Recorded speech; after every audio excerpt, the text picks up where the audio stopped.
காரோ, பஸ்ஸோ மூவிங்ல இருக்கு.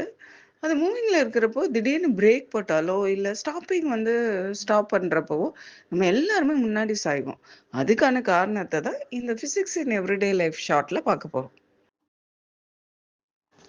பஸ் மூவ் ஆயிட்டே இருக்கு. ஸோ பஸ்ஸுக்கு ஒரு மொமெண்டம் இருக்கும். பஸ்ல இருக்க நம்மளுக்கும் அந்த சேம் மொமெண்டம் இருக்கும்.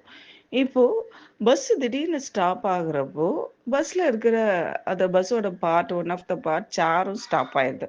ஆனா அந்த சேர் மேல தான் நம்ம இருக்கோம் இல்லையா? ஆனா நம்ம மூவ் ஆயிட்டே இருக்கோம்.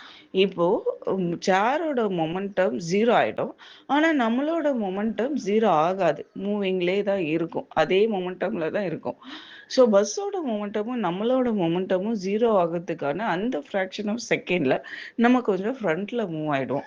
அதனால தான் பஸ் திடீர்னு ஸ்டாப் ஆகுறப்போ, பிரேக் போடுறப்போ நம்ம ஃப்ரண்ட்ல மூவ் ஆகுறோம். இத நியூட்டன் ஃபர்ஸ்ட் லா ஆஃப் மோஷன்லயும் சொல்லலாம். Newton first law of motion என்ன சொல்லுது?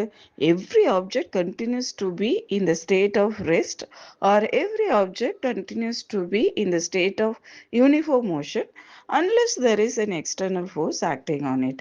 ஒவ்வொரு ஆப்ஜெக்ட்டும் ரெஸ்ட்ல இருந்தா ரெஸ்ட்ல இருக்க தான் ட்ரை பண்ணும்.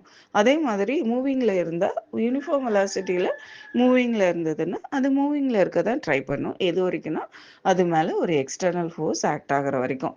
இப்போ பஸ்ல இருக்கிற நம்ம மூவிங்ல தான் இருக்கோம். பஸ் திடீர்னு ஸ்டாப் ஆனவுடனே நம்ம மூவிங்ல இருக்க ட்ரை பண்றோம். இதுதான் இனர்ஷியா ஆஃப் மோஷன் சொல்றோம். இந்த இனர்ஷியா ஆஃப் மோஷனால தான் நம்ம ஃப்ரண்ட்ல மூவ் ஆகுறோம். இதை அவாய்ட் பண்ணணும்னா நம்ம சீட் பெல்ட் போட்டுக்கலாம், இல்லாட்டி கம்பியை பிடிச்சிக்கலாம். ஸோ பிரேக் போடுறப்போ சடன் பிரேக் போடுறப்போ நம்ம கம்பியெல்லாம் பிடிக்க முடியாது. ஸோ அதனால சீட் பெல்ட் போட்டுக்கிறது ரொம்ப சேஃபான விஷயம்.